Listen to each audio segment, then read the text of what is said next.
What's up, everybody? This is Furious Francis over here from Playeressence.com, and I've been getting a ton of different questions as far as when I'm going to have my Shin Megami Tensei 4 review up, my impressions, how's the game play. People just want to know basically about it because I've talked about how cool it is, but I haven't really elaborated on it. Now, the official review will probably be coming at some point when I start up a new endeavor that I'm doing, so look forward to that. But for right now, I'll go ahead and give you guys my basic impressions and as far as like some beginner tips and how I feel about the game. So, Shin Megami Tensei 4, Nintendo 3DS exclusive, made by Atlas, of course, co-developed or co-published or funded back by Nintendo, and the game is fantastic. The best way to actually describe the game, it's basically like a mature themed Pokemon game. And now, when I say that, I don't mean like the battle systems are exactly the same or anything like that.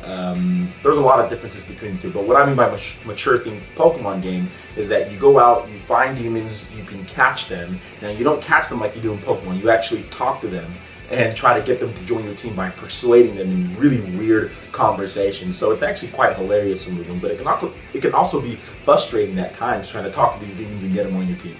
But either way, you talk to them, sometimes give them items or money, sway their opinions, solve riddles and stuff. So it's all kind of different things. But basically the game is like that, like a mature themed Pokemon game. You collect these different demons, you have them on your team, and you can fuse them, you can continue leveling them up till they evolve. You can do all sorts of stuff with them. There's really advanced and high fusions.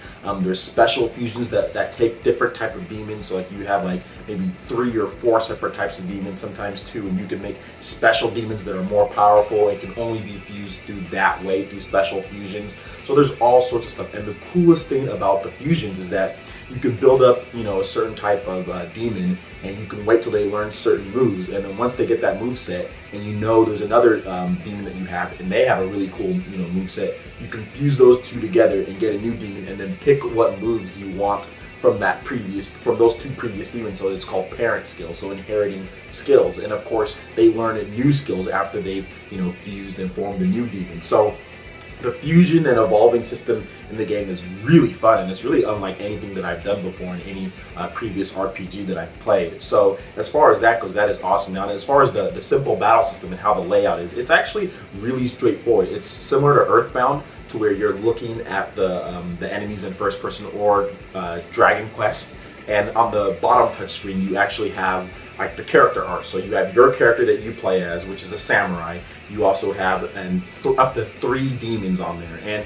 basically the game flow or the battle system is trying to take advantages of weaknesses, just like Pokemon. You're looking to try to find the weakness of the enemy, and when you hit them with that weakness, you essentially can get an extra turn to go. So it can turn the tide of battle, or the enemies can turn the tide against you. So enemies also can exploit your own weaknesses of you and your demons. So it's actually really, really strategic. It's really fun, and of course there's just like Pokemon, there's ice attacks, electric, there's wind, there's all different types of attacks. There's needle attacks, there's regular physical, healing, magic, bind, sleep, all the stuff that you would expect from an RPG. But like I said, the battle system is a little unique because when you do hit them with that weakness, you get an extra turn.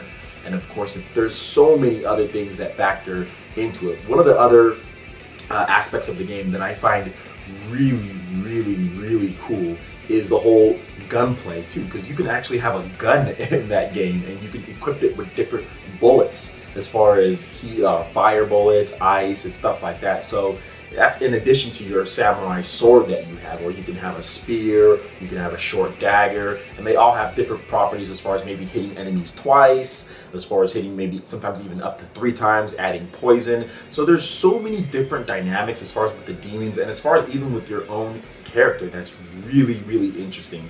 Another cool thing about the game is that you have this thing called an app, and she's called Burrows. And with this app, you can purchase basically upgrades and enhancements to your equipment. So like, let's say you want another skill slot for you. You can purchase new skill slots with app points that you get when you level up.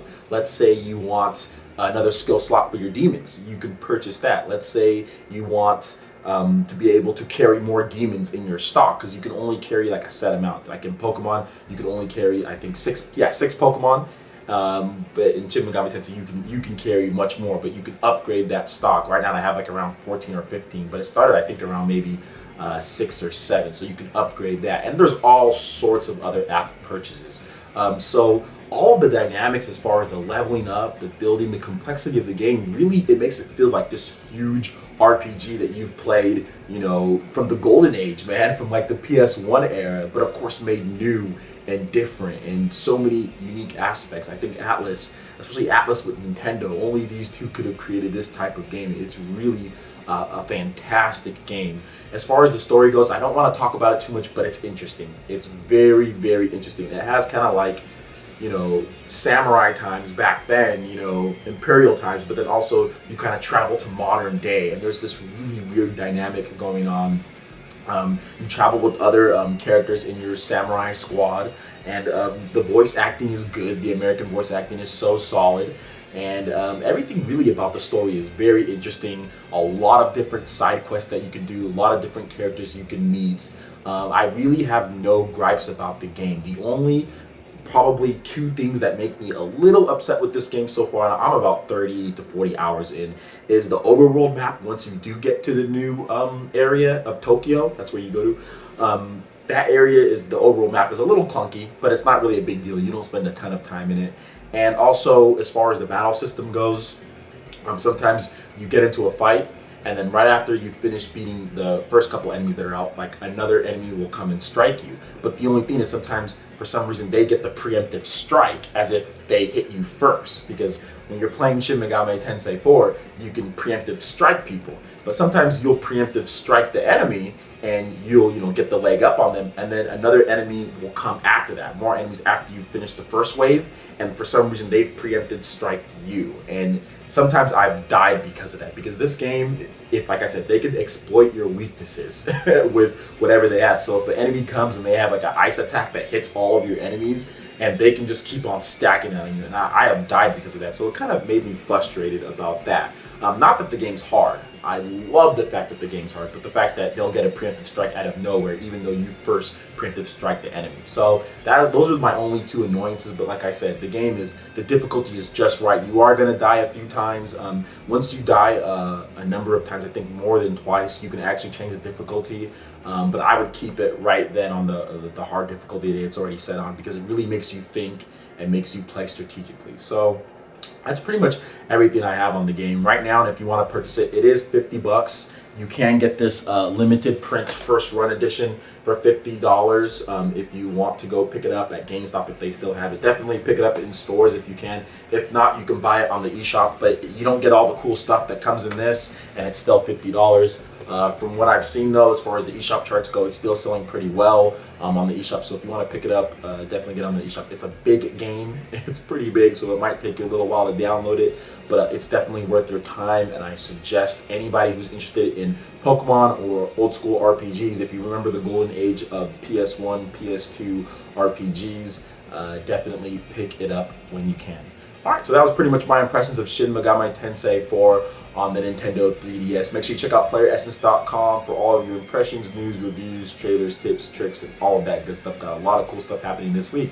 Alright, once again, I'm Furious Franks, and we will see you guys on Playeressence.com. Peace.